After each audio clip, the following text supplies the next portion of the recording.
जय हिंद साथियों आज हमारे साथ कर्नल रण सिंह डूडी साहब। सर आपका बहुत बहुत स्वागत। Thank you. साथियों जैसा कि आप सभी जानते हो पिछले 5-6 महीने में, हालांकि काफी दिनों से हो रही थी ये घटना, लेकिन पिछले 5-6 महीनों में काफी पुलिस के द्वारा पूर्व सैनिकों के साथ जो बर्बरता के केसेस आए हैं उनको देखते हुए कर्नल रण सिंह डूडी साहब ने एक स्टेप उठाया कि जितने भी जवानों के साथ या पैरामिलिट्री फोर्स के जवान हैं उनके परिवारों के साथ अगर कोई सिविलियन के द्वारा या पुलिस के द्वारा जो भी ज्यादती हैं उनके खिलाफ वो आवाज उठाएंगे, उनकी मदद करेंगे। तो ये श्री गणेश कर्नल साहब ने किया कर्नल पुष्पिंदर साहब के केस से। सर आपने क्या क्या एक्शन लिया और आगे आपका क्या प्लान है, थोड़ा आप इसको डिटेल में बताएं। You give me national character and patriotism. I'll give you super power India. This is second serial of जय जवान। फर्स्ट सीरीज में हमने क्या एक्शन लिया कर्नल पुष्पेंद्र के केस में। हम एक थर्ड पर्सन थे जिसको ना पीटा गया ना हमने पीटा, लेकिन फिर भी क्योंकि वो 10 से ज्यादा लोग थे और ट्रैंक्विलिटी का मामला था, तो संविधान के अनुसार जो लॉ बना है सीआरपीसी की और बीएनएस की जो धाराएं हैं 39B और 33, उसमें ये प्रावधान था कि ऐसी स्थिति में कोई भी व्यक्ति वादी हो सकता है, कंप्लेनेंट हो सकता है, he can make a complaint to the concern police station और जुडिशियल मजिस्ट्रेट। कर्नल पुष्पेंद्र के केस में कि जो जो जातियां हुई थी, जिन जिन लोगों के खिलाफ एफआईआर होनी चाहिए थी, जिन धाराओं में होनी चाहिए थे, जिनका एड्रेस होना चाहिए था, वो नहीं हुआ, तो उनमें हम खुद कंप्लेनेंट बन करके हमने उनको आईओ को भी लिख दिया और उससे संबंधित जो लोग हैं डीजीपी और गवर्नर उनसे वो लिखा है। तो इससे हम दो चीजें बताना चाहते हैं आपको। नंबर एक, कोई भी कंप्लेनेंट हो सकता है न्याय हित में। नंबर दो कि पुलिस भी कानून के दायरे में रह करके काम करेगी। Even the police is not above law. तो आपके दिमाग से पुलिस से भय निकल जाए, क्योंकि हमारे पैसे से इनकम टैक्स जाता है और उस इनकम टैक्स से एक पुलिस फोर्स बनाई गई जो हमारी सुरक्षा के लिए है। तो जो हमारे सुरक्षा के लिए है उनसे हमें प्यार होना चाहिए, हमें भय नहीं होना चाहिए। लेकिन कुछ ऐसा माहौल हो गया है कि पुलिस का भय भी लोगों के दिमाग में है।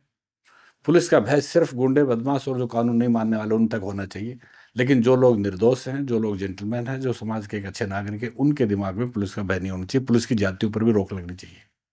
तो जब एसएसपी साहब के खिलाफ एफआईआर होगी तो पूरे हिंदुस्तान को पता लग जाएगा कि even police is not above law. ये बात सही है कि अगर पुलिस का भय दिमाग से निकल गया तो जंगल राज हो जाएगा, लेकिन अगर पुलिस का भय बना रहा तो जिंदगी भी नरक है। हमें इस देश को स्वर्ग बनाना है। तो पहला हमारा जो सीरियल था उसमें हमने ये बताया था कि किस तरह से हम वादी बन करके कर्नल पुष्पेंद्र के केस को हमने आईओ को लिख दिया है और डीजीपी को लिख दिया है। अगर वो कार्रवाई नहीं करते तो हाई कोर्ट और सुप्रीम कोर्ट के हमारे रास्ते खुले हैं। But we will take it to the conclusion which is a judicial conclusion. अब इस केस के माध्यम से हमारे दो आह्वान हैं। जनरल पनाग साहब ने लिखा था कि क्या हम सब ने उनको अकेला छोड़ दिया है। उसके रिस्पॉन्स में मैं जो काम कर रहा हूं, कर्नल पुष्पेंद्र अफेक्टेड आदमी है, वो काम कर रहे हैं, वो तो because he is affected, but as a neutral person I am the only one who is taking action. मैं ये जानना चाहता हूं देश से, and specially the family belongs to the military, paramilitary friends and family members, कि आप लोग किस तरह से समर्थन कर रहे हैं इसमें। अगर आप इफेक्टेड हैं, बहुत से लोगों ने बहुत सी बातें की है, अखबारों में, मीडिया में बोले हैं, चले हैं, एंड रिजल्ट क्या? 0 सन्नाटा। किसी एक भी व्यक्ति का कोई कंक्रीट लॉ के अनुसार कोई एक्शन है नहीं है। तो आज मैं आह्वान करता हूं देश को, समस्त देश को और स्पेशली फोर्सेस को, कि military, paramilitary, their family and friends, if they are affected by such activities and illegal actions, तो आप किस तरह से समर्थन कर रहे हैं। समर्थन 3 प्रकार से होते हैं। मनसा वाचा कर्मा। एक, आप मन से कर रहे हैं, बैठे लिए हनुमान चालीसा पढ़ रहे हैं उनके लिए। दूसरा, कर्म से कर रहे हैं, वचन से कर रहे हैं, जी हम आपके साथ हैं। तीसरा, कर्म से कर रहे हैं, आप साथ चल रहे हैं। लेकिन अभी तक कोई समर्थन इनके पक्ष में किसी भी ऑर्गेनाइजेशन का, ना किसी ऑर्गेनाइजेशन का आया है, ना किसी इंडिविजुअल का आया है। So by way of this recording, I am requesting the entire nation, I want to see how you are helping to get the justice to a serving soldier. And if a serving soldier is not safe in the country is not safe. तो अभी आपने colonel Pushpinder के case में जो जो activity हुई वो colonel साहब से सुनी। अब देखिए दूसरा केस, सेम डेट में सूबेदार राजेश कुमार, जिनको बामला टोल प्लाजा पर पीटा गया, उनके साथ बदतमीजी हुई, उस पर क्या एक्शन लिया सर, उसके बारे में बताएं। आपने उसमें क्या एक्शन लिया? इसके लिए हमने 2 एक्शन लिए थे। एक तो हमने माननीय गडकरी जी को लिखा था कि आप कुछ ऐसा आदेश पास कर दीजिए, और उनके जो एनएचआई के चेयरमैन है कि कुछ ऐसा आदेश पास कर दीजिए कि जिस भी टोल प्लाजा से कोई भी सैनिक जाए, उनको खड़ा होकर के सम्मान और जय हिंद बोला जाए, जो देश की एकता में काम आएगी और सैनिकों का सम्मान होगा, मोरल अप होगा, देश की सुरक्षा की ज़्यादा मजबूती रहेगी। और दूसरा, हमने उनके चीफ मिनिस्टर को लिखा था इसके खिलाफ एक्शन लिया जाए। हम एक मंत्री जी से मिले भी हैं इस मामले में, वो एफआईआर करने को तैयार भी हैं, लेकिन दुर्भाग्य ये है कि आज तक हरियाणा के किसी भी आदमी ने, जो इस घटना से परिचित आसपास रहते हैं, किसी ने भी हमसे संपर्क नहीं किया है। अगर हम कंप्लेनेंट फिर भी बन सकते हैं, क्योंकि टोल प्लाजा में 10 से ज़्यादा लोगों ने मारपीट की थी, हथियारबंद थे, लेकिन हवा में की हुई कंप्लेंट, जब पुलिस एक्यूरेट बताने के बाद में सही कंप्लेंट करके सही जांच नहीं करती है, ऐसा आप दोष लगा रहे हो पुलिस के ऊपर, तो ऐसी स्थिति में आप हवा में बनाई हुई कंप्लेंट की कोई एक फलाना सूबेदार था, उसको वहां मारा पीटा, अब तुम ढूंढते फिरो, ऐसा नहीं हो सकता। ऐसा हो तो सकता है, लेकिन उसका एंड रिजल्ट भी फिर ऐसा ही होगा। तो कृपया करके आप इसकी सारी डिटेल्स भेज दीजिए। तो जिस तरह से कल पुष्पेंद्र साहब के केस में एक्शन लिया था, उसी प्रकार से हरियाणा की गवर्नमेंट से मिल करके उनके खिलाफ एक्यूरेट एफआईआर कराई जाए और उनको सजा दिलाई जाए। तो सर, एक केस नारनौल हरियाणा में और हुआ था, जहां पर हमारे एक शहीद की वीरांगना को उसके घर में घुस के पीटा गया था। उसके बारे में आपने कोई एक्शन लिया या कोई किसी ने आपसे संपर्क साधा? जब हमने हरियाणा के मंत्री जी से बात की थी कि 2 केस की एफआईआर करनी है, उसमें बामना टोल प्लाजा वाले सूबेदार साहब और वीरांगना दोनों शामिल थे। ये वीरांगना के साथ में उन्हीं के गांव के कुछ लोगों ने मारपीट की, उनके पास भी हथियार था, 10-12 से ज़्यादा लोग थे। इसमें भी मैं कंप्लेनेंट बन सकता हूँ, लेकिन मैं ना, मेरे पास में नाम है उनका, ना जो मारने पीटने वालों की डिटेल है, ना घटने का समय है, किन परिस्थितियों में मारा था, कोई डिटेल देने को तैयार नहीं। Please give me the detail so that I become complaint, और I will assist to advise you, you become a complainant, you are also equally affected. कहने को तो सब फौजी हम एक हैं, सब फौजियों के साथ प्रताड़ना हो रही है, लेकिन कोई भी मेरी तरह से कंप्लेनेंट बनने को तैयार नहीं, मुझे खबर देने को तैयार नहीं। Please do that. तो इनके लिए भी हरियाणा के कॉम्पिटेंट मिनिस्टर्स ने वादा किया हुआ है, जब डिटेल आ जाएंगे तो हम उन गांव वालों के खिलाफ एफआईआर करके इनको भी न्याय दिलाया जाएगा। सर, एक ऐसा ही केस बेंगलोर में है, जो हमारे 9 पैरा के एसएफ कमांडो हैं उनके साथ हुआ है, और वो 20 दिन तक जेल में रहे हैं। उसके बाद उनको जमानत मिली है।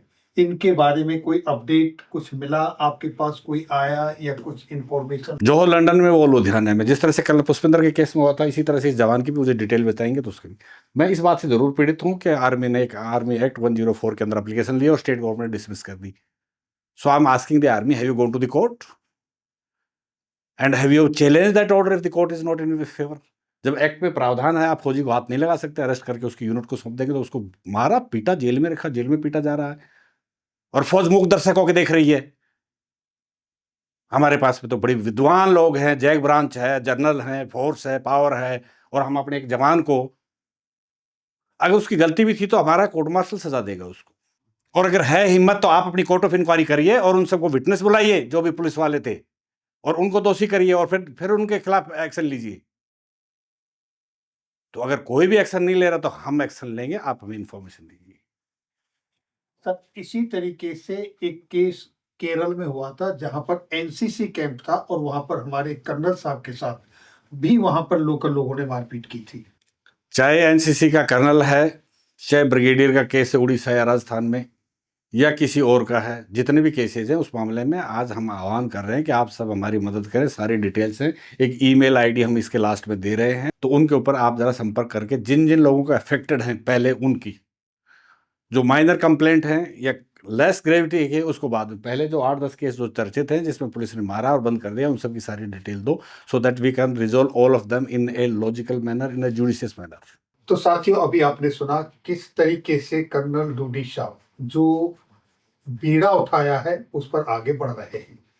अब अगर किसी के साथ ऐसी बदतमीजी होती है, कहीं कोई ऐसी घटना होती है, तो आप हमारी ईमेल पर अपना डिटेल्स शेयर कर सकते हैं। डिटेल शेयर करेंगे तो केस को टेकअप किया जा सकता है, और नॉट ओनली कर्नल साहब केस को टेकअप करेंगे, कोई भी कर सकता है कहीं से।